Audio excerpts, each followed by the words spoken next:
Hola, bienvenidos al webinar sobre geoexperimentos. Mi nombre es Ignacio Caro, soy Data Scientist y hoy les voy a estar contando sobre esta metodología que combina la experimentación con el análisis geoespacial. Bueno, comencemos con una introducción. Hablemos de experimentos en general. Nosotros cuando buscamos estimar un efecto causal de algún tratamiento, de alguna intervención, en general lo mejor, lo ideal, el gold standard es hacer un experimento, ¿no? Como en el caso cuando se prueba alguna vacuna o algún medicamento. En estos casos solemos tener múltiples unidades experimentales. El ejemplo más típico son los pacientes, en este caso, que buscamos asignar aleatoriamente en grupos de tratamiento y control. Esto lo hacemos para balancear cualquier diferencia que pudiera haber de base, ¿no? Nuestra idea es tener dos grupos que sean intercambiables. A partir de ahí, a uno aplicarles el tratamiento o la intervención, ese es el grupo de tratamiento, y al grupo de control no aplicarle ese tratamiento para tener de base de comparación, ¿no? Pero, ¿qué pasa? En algunos casos es posible que por distintas razones, ya sean éticas, logísticas o de privacidad de datos, por ejemplo, no se pueda asignar el tratamiento o control individualmente a cada unidad experimental, sino que se tenga que asignar a un conglomerado, ¿no? Por ejemplo, asignar un tratamiento a una escuela en total y no a alumnos en particular, ¿no? Un ejemplo, por razones éticas, legales, es la publicidad en la industria de la salud. No se puede asignar ese tratamiento, no se puede targetear esa publicidad directamente eh, a personas individuales, sino que es necesario hacerlo a un nivel más agregado. Y la solución en este caso, una de las soluciones, es hacer un geoexperimento. ¿Cómo se hace un geoexperimento? Los geoexperimentos son experimentos como los tradicionales, los que conocemos, pero en los que la unidad de tratamiento es un área geográfica. Estos experimentos son muy usados para testear campañas en publicidad, ya sea digital o física, y sobre todo en consumo masivo, ¿no? Tanto del lado de los fabricantes como del lado de los retailers. Son muy comunes y son bastante rutinarios. La idea en estos casos es evaluar si se puede detectar lo que se llama un lift o una incrementalidad en una variable objetivo que definimos una métrica al diseñar ese experimento. Esa variable objetivo, en el caso de consumo masivo, puede ser el volumen o, bueno, también puede ser una tasa de conversión, una tasa de clics al ejecutar una campaña. Para el webinar de hoy tenemos una agenda que vamos a arrancar con una motivación de este problema. Vamos a revisar algunos conceptos clave.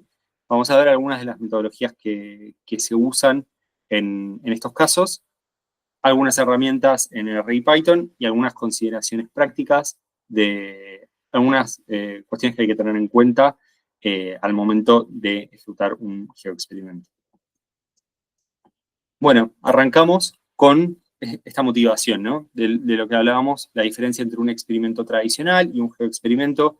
El experimento tradicional, idealmente, en el mejor de los casos, podemos hacer un ensayo que sea controlado, o sea, podemos controlar la asignación de tratamiento o control, y en el mejor de los casos también está aleatorizado, ¿no? Entonces, los ensayos controlados y aleatorizados, en inglés se llaman RCT, por sus siglas. Y por el otro lado tenemos geoexperimentos, en donde, como mencionaba, es un ensayo controlado, nosotros controlamos la asignación de tratamiento o control, pero no está aleatorizado, ¿no? La asignación no es aleatoria. Entonces, en este caso, es un cuasi experimento. Como mencionaba, los geoexperimentos son ensayos también, pero la unidad experimental es un área geográfica entera.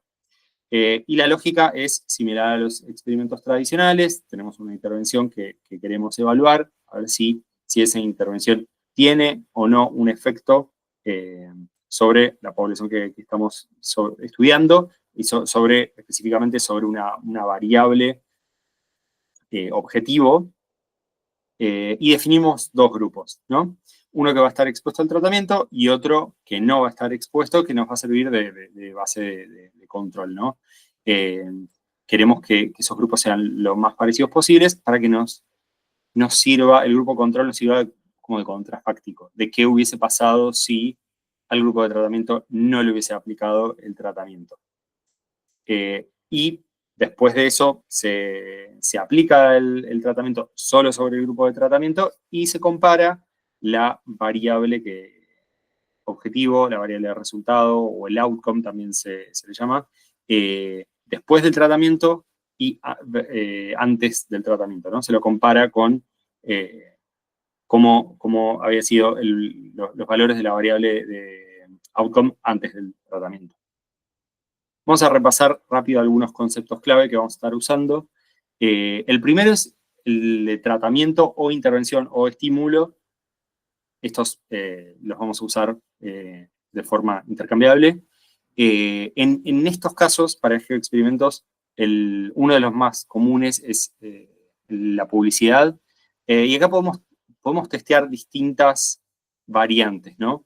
Podemos testear aplicar una campaña versus ninguna campaña, o una campaña en particular versus otra campaña versus ninguna campaña, ¿no? Para comparar los efectos. Estos se llaman triplets.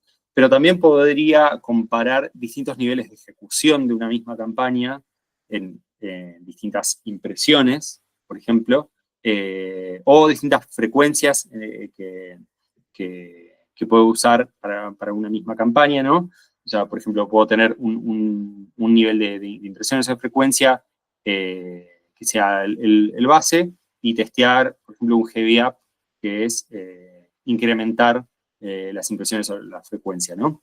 Pero también puedo testear otros tipos de tratamientos, por ejemplo, cambios en precios, cambios en descuentos, en promociones, cambios en logística, cambios en el supply chain.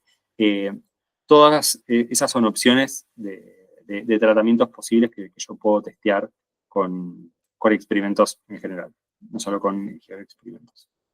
La variable de resultado, o la variable objetivo, o el outcome, o la métrica que queremos evaluar, es esa variable que nosotros queremos mover, ¿no?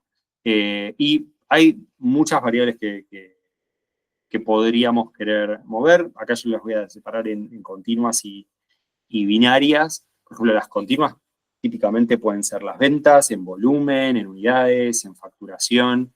Puede ser gasto promedio por usuario, por ejemplo, puede ser tiempo de uso por usuario, usuarios activos, descargas. Todas estas son ejemplos de variables continuas, pero también podrían ser variables binarias, ¿no? Y en esos casos estaríamos midiendo el porcentaje, ¿no? O sea, una tasa. Puede ser una tasa de conversión, puede ser una tasa de clics, una tasa de redención. Todo eso podríamos estar evaluando como parte de un experimento en general. Como ya mencionamos, las unidades las vamos a dividir en dos grupos, en el grupo tratamiento o grupo control. Y también agregamos otro concepto, que es el de pool de control, ¿no? O sea, como cuáles son las unidades elegibles para el grupo de control, que no necesariamente todas van a formar parte del grupo de control. Y periodos en el tiempo, vamos a tener un periodo post-tratamiento y un periodo pre-tratamiento, y lo que más nos va a interesar de este análisis es estimar el efecto tratamiento promedio sobre los tratados, o sea, el efecto que tiene el tratamiento sobre los tratados en promedio. Bueno, vamos a hacer un repaso. Vamos a comentar muy brevemente dos metodologías que se usan mucho dentro de geoexperimentos. Una es diferencias en diferencias. Acá en este gráfico mostramos de una manera muy, muy sintética cuál es la lógica de diferencias en diferencias, ¿no? En el caso más simple tenemos un valor para el tratamiento y para el control en el periodo pre y en el periodo post, y vamos a calcular dos diferencias y una diferencia entre esa diferencia, ¿no? La diferencia, por ejemplo, en el grupo de tratamiento post menos pre, tenemos esta diferencia, y en el grupo control post menos pre, y tenemos la segunda diferencia y la diferencia entre esas dos, ¿no?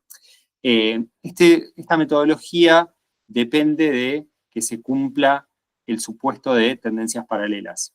Como mostramos acá en el gráfico, acá entre el grupo tratamiento y el grupo de control en el periodo pre, existen diferencias. Esta es la diferencia entre ambos grupos en el periodo pre, y nosotros estamos asumiendo que estas diferencias se mantienen constantes en el tiempo entre el periodo pre y el periodo post tratamiento, y que esas diferencias se mantienen constantes, y por lo tanto que las diferencias, como esta que estamos señalando en esta parte del gráfico, se deben únicamente a la aplicación del tratamiento.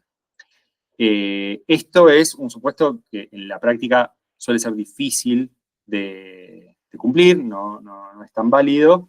Entonces, bueno, esto genera algunas dificultades, sobre todo para detectar efectos que no sean muy grandes en magnitud, ¿no? Ya vamos a ver después algunos casos en los que eso resulta una limitación.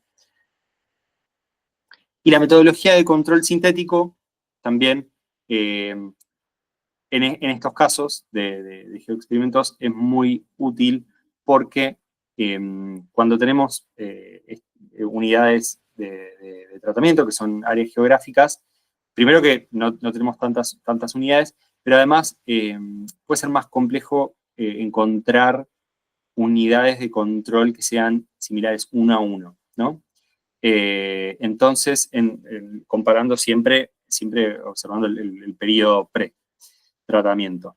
Entonces, en estos casos, que estamos más limitados para encontrar unidades de control que sean parecidas uno a uno, lo que podemos hacer, una solución, es generar unidades sintéticas, o sea, áreas geográficas que no existen como tales, pero las construimos ese contrafáctico, y en esos casos pueden ser un promedio ponderado de los valores de las unidades, de distintas unidades no tratadas, no necesariamente todas, que en base a, o sea, ponderándolos por la similitud en el periodo pre. Ahora vamos a ver un ejemplo de un estudio que busca estimar el efecto de un impuesto a los cigarrillos en California, en Estados Unidos, en 1988.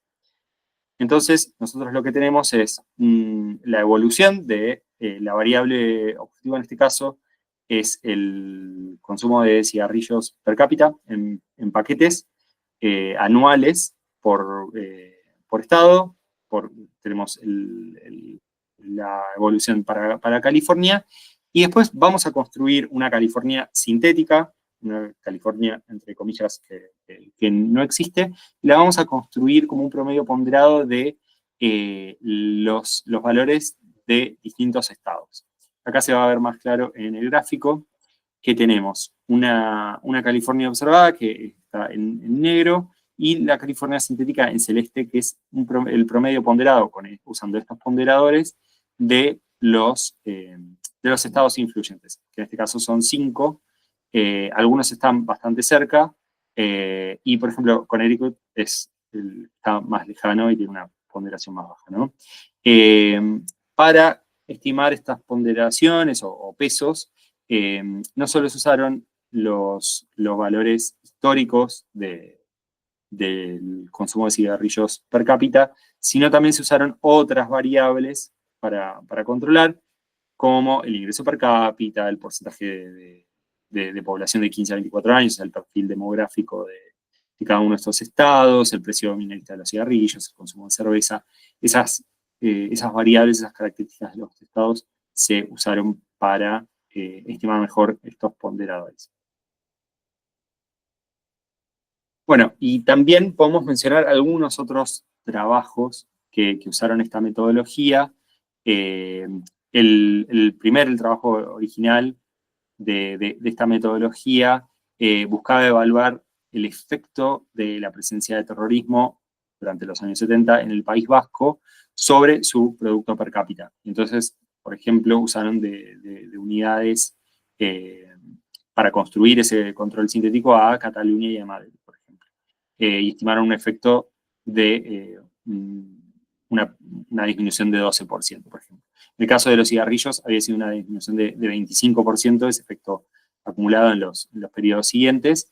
Y después también hay otro trabajo que su objetivo fue estimar el impacto sobre el producto per cápita de Alemania Occidental después de la reunificación de 1990 y usaba como control otros países. En estos casos, cuando nosotros vamos a usar control sintético, como decíamos, es necesario tener en cuenta la similitud de la evolución histórica de la variable objetivo, pero también otros factores que puedan estar presentes, factores demográficos, como decíamos, factores climáticos, todo lo que nosotros tengamos disponibles y creamos que puedan influir en la evolución de la variable objetivo o que pueda explicar las diferencias entre las distintas áreas, es bueno incorporarlo en nuestro análisis. Obviamente, la utilidad de esta metodología, la validez de los resultados dependen de que exista un buen match o fit dentro del periodo pre. O sea, nuestro objetivo es que el match en el periodo pretratamiento sea lo más cercano posible. Y eso, en estos casos que mostramos recién, digamos, una única unidad tratada, ¿no? En estos casos, que son experimentos naturales, tenemos una única unidad tratada, que puede ser un estado o un país. Pero algo que es importante señalar es que uno podría tener múltiples unidades tratadas, o, por ejemplo, si, pueden ser distintas áreas geográficas dentro del mismo país, o podrían ser, por ejemplo, puede ser que yo esté macheando a nivel más desagregado, que yo defina el tratamiento de control a nivel área, pero que yo esté macheando a nivel, por ejemplo, tienda. Entonces, cuando yo voy haciendo el match entre cada unidad con sus potenciales unidades no tratadas, es importante saber que puede pasar que hayan unidades que no tengan un match suficientemente bueno como para que las tengamos que perder en el proceso de match porque no tienen un match suficientemente bueno con otras unidades en áreas de control, ¿no? Y es importante también señalar que existen muchas extensiones sobre esta metodología de control sintético que no vamos a desarrollar en este webinar, pero son otras extensiones que se proponen a esta metodología que buscan superar esta limitación de la necesidad de un buen match. En realidad, actúan tratando de mejorar el match o el fit en el periodo pre. Bueno, vamos a ver un ejemplo de una implementación real. Es un paper publicado en el contexto industrial. Esto es un trabajo que publicó la empresa Avinbev, que es el principal fabricante de cervezas del mundo, en conjunto con el MIT. Ellos desarrollaron una extensión para la metodología de control sintético, la llaman control sintético generalizado, y la aplican dentro de esta empresa. Y en el paper que publican no solo muestran los resultados de la metodología, desarrollan la metodología, muestran los resultados, sino que también comentan los resultados de distintos experimentos puntuales que ejecutaron, y además también muestran la plataforma que desarrollaron, es una plataforma interna. Los experimentos que se presentan en el paper son experimentos que se hicieron en México durante el año 2021, octubre y noviembre de 2021. Estos se ejecutaron en canales físicos, o sea, en tiendas físicas, y usaron una frecuencia diaria para evaluar el impacto de estos tratamientos, ¿no? Los tratamientos en este caso fueron cambios en logística, en las recomendaciones de surtido a los clientes, y la variable outcome o resultado fue el net revenue, que es la facturación neta de impuestos, descuentos y devoluciones, y es el sell-in. Es importante marcar que es el sell-in, o sea, es las ventas del fabricante al punto de venta, y no las del punto de venta al consumidor final, ¿no? Eso sería el sell-out. Esto es el net revenue, el sell-in. Y ellos hicieron 99 experimentos y de forma muy resumida, 53 tuvieron un resultado estadísticamente significativo y positivo en comparación con, ellos usan de benchmark diferencias en diferencias, ¿no? Y muestran cuál es la diferencia en la cantidad de experimentos que resultan concluyentes. Y los principales desafíos que ellos comentan son el ruido en los datos de ventas, desagregados a nivel cliente, a nivel tienda, la volatilidad misma que tienen esos datos por sí mismos, y también está todo el tema de la adherencia o el cumplimiento del tratamiento de estatus de tratamiento de control. A veces pasa que algunas unidades que deberían ser tratadas no reciben el tratamiento y viceversa, y eso obviamente afecta a los resultados. Bueno, vamos a comentar muy brevemente algunas herramientas de Python y de R que existen para usar estas metodologías. Por ejemplo, en Python una de las principales librerías es Synthetic Control Methods. En R, otra librería que se usa es la librería llamada Synth. Y unas herramientas que me parece que está bueno mencionar son unas herramientas de Google y de Meta.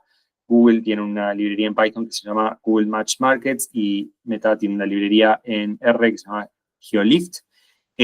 Lo bueno de estas herramientas es que tienen toda la documentación abierta, y tienen ejemplos, y tienen notebooks, tienen scripts, entonces uno puede seguir estos experimentos.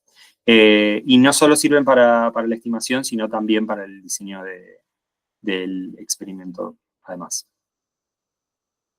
Bueno, algunas consideraciones prácticas son a la hora de entregar resultados. ¿Qué se suele reportar?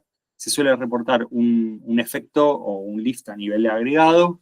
Pueden ser en términos absolutos, o sea, por ejemplo, volumen en términos absolutos, o en porcentaje. También alguna medida de intervalos de confianza o de significatividad, ¿no? No solo la estimación puntual, sino también la significatividad. En algunos casos también se puede desagregar ese efecto total por canales o por submarcas, por ejemplo. También puede pasar, pues, puede pasar que ese efecto tenga alguna heterogeneidad por canal de venta o por submarca, porque los canales de venta suelen tener comportamientos muy distintos. Y también alguna medida de costo-efectividad, ¿no? O sea, no solo reportar cuánto volumen incremental trajo un una campaña, por ejemplo, sino también tener en cuenta cuánto fue el costo o el spend o la inversión en en ese tratamiento, típicamente en una campaña, ¿no? Y para cerrar, algunos factores que pueden llegar a afectar las estimaciones, ¿no? Que hay que tener en cuenta en cada etapa del experimento. Es importante siempre recordar que no existe un enfoque one size fits all, o sea, que no es algo como automatizable, sino que hay que tener en cuenta caso por caso. Yo acá lo separé en las tres etapas, ¿no? En la etapa del diseño del experimento, en la etapa de la ejecución y la etapa de la evaluación o la inferencia. Al momento del diseño del experimento, como criterio general, es importante la homogeneidad en lo que se compara, tratar de comparar cosas comparables, o sea, comparar manzanas con manzanas. Es importante entender la distribución de la marca que nosotros estemos usando para este experimento, sobre la que va a apuntar el tratamiento. Necesitamos entender algunas cuestiones como, por ejemplo, si tiene una distribución nacional o si es una categoría o una marca que sea más bien regional, por ejemplo, si tiene estabilidad en el tiempo, si tiene una historia, ¿no? Que no sean categorías o marcas demasiado nuevas. Eso también es importante, o por lo menos hay que tenerlo en cuenta. También qué productos o qué presentaciones van a estar incluidos y qué canales, porque también en conjunto con las regiones pueden ser que tengan comportamientos muy distintos y que quizá querramos excluir algunos productos, algunas presentaciones, algunos canales. Puede ser que haya heterogeneidad geográfica. Entonces, igual todas esas cuestiones siempre es necesario validarlas con el cliente, ¿no? Y después para la variable outcome siempre también hay que tratar de prever cualquier evento que pueda generar algún outlier o que pueda distorsionar el análisis, tanto en las áreas de tratamiento como de control, ¿no? O sea, por ejemplo, la estacionalidad, pero bueno, factores climáticos, algún evento que quizás podemos prever, pero sabemos que no se va a repetir todo el tiempo, por ejemplo, un mundial de fútbol. Sabemos que no se va a repetir todos los años, no forma parte de la estacionalidad, pero antes nosotros podemos prever eso y quizás lo podemos tener en cuenta al momento de diseñar el experimento. También es importante señalar que las áreas geográficas no necesariamente tienen que ser una división administrativa de un país. Pueden ser otros tipos de áreas, por ejemplo, ciudades, o en Estados Unidos, por ejemplo, en la industria de la publicidad y los medios, existen unas áreas que se llaman DMAs, son unas 200, Estados Unidos continental está dividido en unos 200 DMAs, son unas divisiones que son más chicas que un estado, pero son un conjunto de condados, de counties. Entonces, muchas veces se experimenta directamente sobre DMAs, que en la industria de la publicidad es un estándar. Al momento de la ejecución del experimento, algunas cuestiones a tener en cuenta son el periodo de tratamiento, o sea, cuánto tiempo va a estar, se va a ejecutar el experimento, va a estar corriendo esa campaña, en el caso de las campañas. Dentro del consumo masivo es necesario considerar los ciclos de compra. Eso va a depender mucho de la categoría. Hay categorías que tienen un ciclo de compra mucho más corto, mucho más rápido, y otras categorías que no, que son más largos. Como mínimo de campañas suelen ser como mínimo 4 semanas, algo muy, muy común por ahí para este tipo de experimentos suelen ser 6. Lo ideal por ahí sería que llegue a cubrir 2 ciclos completos, pero si no, por lo menos 1. Algo importante también, que es una posibilidad, es incluir un periodo de cooldown, que se llama, que pueden ser, por ejemplo, 2 semanas, para considerar el efecto lagueado que puede tener la publicidad, ¿no? O sea, pueden ser algunas semanas después de que haya terminado la campaña, pero en las que consideramos que puede seguir teniendo un efecto esa campaña, ¿no? Y después, obviamente, también vamos a tener que tener en cuenta los presupuestos del anunciante. Y también para que podamos hacer un experimento y que sea exitoso y por lo menos concluyente, también es necesario tener en cuenta un nivel mínimo de ejecuciones, pueden ser impresiones, y eso obviamente va a tener que ver, va a estar relacionado con la densidad de población de esas áreas geográficas, ¿no? Y como mencionaba recién, también es necesario tener en cuenta la contaminación o interferencia o cumplimiento imperfecto del tratamiento. Pueden ser que algunas áreas que tengan que recibir el tratamiento no lo reciban, que algunas áreas que son de control terminen recibiendo tratamiento. Eso obviamente va a afectar los resultados. Es necesario tenerlos en cuenta. O en caso de que pase, por ahí puede ser necesario excluir algún área de tratamiento o de control. Puede ser bueno tener más de un área de tratamiento como para tener de backup, ¿no?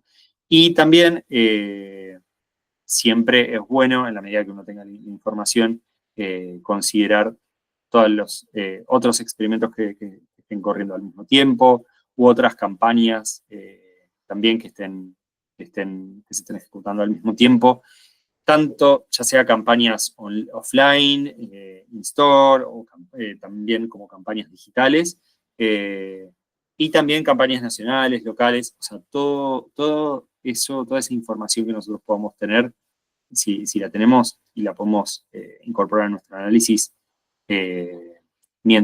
buenísimo, y mientras antes tengamos la información, obviamente, mejor. Y al momento de la evaluación y la inferencia, como decía, hay en algunos casos, por ejemplo, si usamos diferencias, eso tiene alguna limitación que genera una dificultad en detectar efectos que tengan una magnitud pequeña, sobre todo porque en estos contextos de consumo masivo, existe el ruido, existe la volatilidad, sobre todo en el periodo pre, en el match, ¿no? Y eso puede llegar a llevar a experimentos que no sean concluyentes. Bueno, hasta acá cerramos este webinar de geoexperimentos. Espero que les haya gustado y que les sirva. Bueno, muchas gracias.